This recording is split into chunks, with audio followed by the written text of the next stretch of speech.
চুলের বৃদ্ধিতে স্বাস্থ্যকর জীবনযাপন যেমন প্রয়োজন, তেমনি প্রয়োজন পুষ্টিকর খাবার। ভিটামিন, খনিজ এবং অ্যান্টিঅক্সিডেন্ট সমৃদ্ধ সুষম খাদ্য স্বাস্থ্যকর চুলের বৃদ্ধিতে গুরুত্বপূর্ণ ভূমিকা পালন করে। এক্ষেত্রে ফল খাওয়া অত্যন্ত গুরুত্বপূর্ণ। কিছু কিছু ফল আছে যেগুলো চুলের জন্য অত্যন্ত উপকারী। পেঁপে। ভিটামিন এ সমৃদ্ধ পেঁপে চুলের বৃদ্ধির জন্য অত্যন্ত শক্তিশালী। এটি সিবাম উৎপাদনের জন্য অপরিহার্য।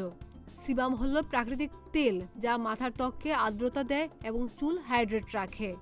ভিটামিন এ ছাড়াও পেঁপেতে প্রচুর ফোলেট, ভিটামিন সি এবং অ্যান্টিঅক্সিডেন্ট রয়েছে যা চুলের ফলিকলকে উদ্দীপিত করে এবং শক্তিশালী, চকচকে এবং চুল বৃদ্ধি করে। পেঁপেতে থাকা এনজাইম মাথার ত্বককে এক্সফোলিয়েট করতে এবং মৃত ত্বককে কোষ থেকে অপসারণ করতেও সাহায্য করে, যা পুষ্টি শোষণকে আরও ভালো করে এবং স্বাস্থ্যকর চুল বৃদ্ধিতে উৎসাহিত করে। কমলা চুলকে শক্তিশালী, আগা ফাটা রোধ এবং সুস্থ চুলের বৃদ্ধি নিশ্চিত করতে সাহায্য করে। এতে রয়েছে প্রচুর অ্যান্টিঅক্সিডেন্ট যা ফ্রি রেডিকেল এবং চুলকে ক্ষতি থেকে রক্ষা করতে সাহায্য করে। ফলের প্রাকৃতিক হাইড্রেটিং বৈশিষ্ট্য মাথার ত্বকের আর্দ্রতার ভারসাম্য বজায় রাখতে সাহায্য করে এবং শুষ্কতা রোধ করে।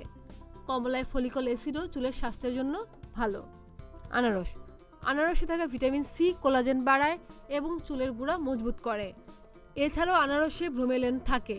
এটি একটি এনজাইম যা প্রদাহ কমাতে এবং মাথার ত্বকে রক্ত সঞ্চালন বাড়াতে সাহায্য করে। এছাড়া এতে রয়েছে প্রদাহ বিরোধী বৈশিষ্ট্য যা খুশকি এবং জ্বালাপোড়ার মতো মাথার ত্বকের সমস্যা মোকাবেলা করতেও সাহায্য করে। খাদিজা নিপা, প্রতিদিনের বাংলাদেশ।